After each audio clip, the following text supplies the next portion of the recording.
बाहर दुकान मैंने आपण मान जो बोका बनाउछन्ते जे आमे सीक्रेट मसला यूज करूछु एक्चुअली से सीक्रेट मसला होछि एगुरा माने गोटा मसला दालचीनी एटा हमर गोलमरिच लवंग आ तेजपत्र एटा अनास फूल एगुरा को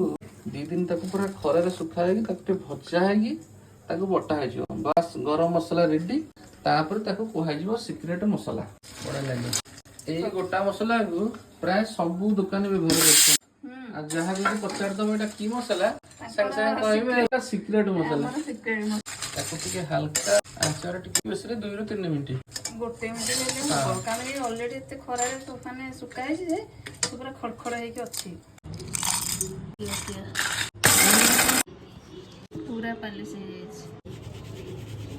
एटा होची सीक्रेट मसला जो मसला को सब दुकान माने ताको जिंस रे पके की सेटा पूरा वासना करे दो संदी